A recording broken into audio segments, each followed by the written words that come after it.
법은 우리 곁에 있어요. 법은 우리를 해치지 않아요. 오, 짜잔! 준법! 오늘은 여러분과 함께 무서운 영이 아니라 착한 영의 Q&A라는 코너를 한번 진행해 보려고 하겠습니다. 제가 이번 주부터 한번 새롭게 한번 제가 신설한 코너인데요.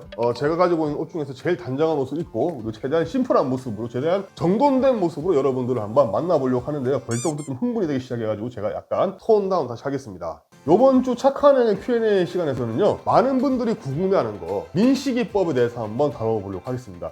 민식이법 같은 경우 정말 안타까운 사고죠. 그 사고로 인해서 법을 만들어졌는데요. 그 사고를 보고 아마도 어린이를 대상으로 하는 교통사고에 있어서 많은 사람들이 좀 처벌을 강화해야 된다는 그런 의견을 가지는 데는 아마 대부분 사람들이 다 동의할 겁니다. 그런데 많은 분들이 우려하는 그런 목소리를 좀 내셨는데요. 민식이법 같은 경우에는 내가 아무리 준법을 해도 처벌을 받을 수 있는 여지가 너무 크다라는 그런 우려 때문이었는데요. 오늘 질문은 바로 그겁니다. 민식이법, 내가 30km 이내로 규정속도를 준수해서 내가 어린이 보호구역을 달린다 하더라도 내가 처벌받을 수 있는지 없는지, 정답은 세모입니다. 세모. 특정 범죄, 가중처벌 등에 관한 법률을 제가 지금 인터넷에 검색해서 지금 찾아보고 있습니다. 이 법에 보면 새로운 조항이 신설이 됐어요. 그러니까 실제로 그 민식이법이라는 그 법이 있는 게 아니라 특정 범죄, 가중처벌 등에 관한 법률에 신설된 게, 그게 이제 어떻게 보면 민식이법을 할 수 있는 겁니다. 이 법이 보면 어린이 보호구역에서 어린이 치사상의 가중처벌이라 되어 있고요. 자동차, 원동기, 장치, 자전거를 포함한다라고 되어 있죠. 그러니까 우리가 흔히 알고 있는 팩트 같은 그런 오토바이, 자전거인데 뭔가 이제 모터 달린 거, 이런 거 다 포함되는 겁니다. 그런 운전자가 도로교통법 제 12조 제3항에 따른 어린이 보호구역에서 같은 조 제1항에 따른 조치를 준수하고 어린이 안전에 유의하면서 운전하여야 할 의무를 위반하여, 여기서 말하는 어린이는 13세 미만인 사람을 말합니다. 그런 사람에게 교통사고 처리 특례법 제3조 제1항의 죄를 범한 경우에는 다음 각호의 구분에 따라서 가중처벌한다 돼 있거든요. 도로교통법 제12조 제3항에 나와 있는 어떤 내용이냐면 30km 이내로 속도를 제한한다는 그런 내용들이 나와 있고요. 어린이 보호구역에서, 그러니까 어린이 보호구역에서는 우리가 기본적으로 서행을 해야 되는 건 맞습니다. 서행을 안 한 상태에서 사고가 났다 그러면 당연히 거의 처벌을 받겠죠. 어떤 처벌을 받냐 하면, 어린이를 사망에 이르게 한 경우에는 무기 또는 3년 이상의 징역에 처한다라고 되어 있고, 어린이를 상해에 이르게 한 경우에는 1년 이상 15년 이하의 징역 또는 500만 원 이상 3천만 원 이하의 벌금에 처한다라고 되어 있습니다. 자, 그런데 처벌을 우리가 강하게 받는 거는 좋은데, 정말로 우리가 30km 미만 속도로 우리가 정말 천천히 달리고 그렇게 법을 준수하였음에도 불구하고 처벌을 받느냐 하는 부분들이, 많은 부분들이 궁금해할 텐데요. 제가 아까 전에 말씀드렸듯이 약간 세모입니다. 세모. 특정 범죄, 가중처벌 등에 관한 법률에 보면 어린이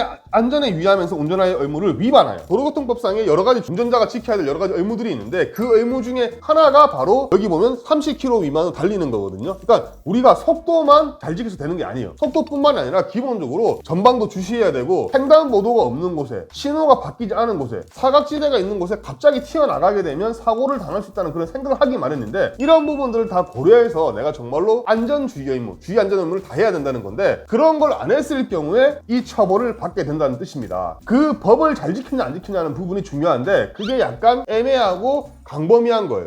교통사고 같은 거 한번 겪어보셨으면 아시겠지만 거의 대부분 100% 과실이라는 게 잘 안 나오거든요. 파란불인데 내가 지나갔어. 그런 경우에 무단횡단 한다 하더라도 기본적으로 횡단보도 앞에서는 자동차 운전자가 약간 정차를 해가지고 주의를 살피고 이렇게 해야 될 의무가 있는 겁니다. 그렇기 때문에 이런 경우에도 완전히 무단횡단한 사람의 과실이 100%가 아니라, 나는 정말 그냥 파란불에서 앞으로 쭉 갔습니다 이렇게 얘기해도 안 통합니다. 과실은 잡히거든요. 그렇기 때문에 이 법을 걱정하시는 많은 분들이 걱정한 것은, 도로교통법상 여러 가지 지켜야 될 이런 의무들을 우리가 과연 얼마나 지킬 수 있을까? 새로운 어떤 이 법의 법제 하에서는 이 안전주의 의무에 대한 어떤 구체적인 정의가 없기 때문에, 나는 정말 최선을 다해서 주의를 했는데도 불구하고 내가 처벌을 받게 되는 그런 상황이 발생할 여지가 있기 때문에 다들 많은 우려를 하고 있는 것 같습니다. 현재 상황에서는 이걸 무조건 처벌을 받는다 안 받는다 그걸 떠나서, 아마 제가 볼 때는 요 첫 케이스가 나와가지고 실질적으로 법원에서 어떻게 판단하는지를 한번 봐야 될 것 같아요. 이 법에 대해서 되게 우려를 많이 하는 여러 변호사님들이 또는 전문가님들의 어떤 그런 견해에 저도 상당 부분 또 동의하는 부분도 있습니다. 왜냐하면 이게 너무 모호하게 돼 있기 때문에 웬만하면 내 과실이 다 있으니까 처벌을 받을 수 있는 그런 가능성이 너무 커지잖아요. 그리고 이 가중처벌하는 건 좋은데 너무 세다, 이게 가중처벌이. 고의로 사람을 죽였을 살인죄에 비교해서도 형량이 크게 차이가 안 나요. 이게 그러다 보니까 이런 문제점들이 있다고 하는 것 같고, 또 한편으로는 강하게 해야지만이 많은 사람들이 좀 그 어린이 보호구간에서는 좀 경각심 가지고 운전을 할 것이다 라는 어떤 그런 생각하는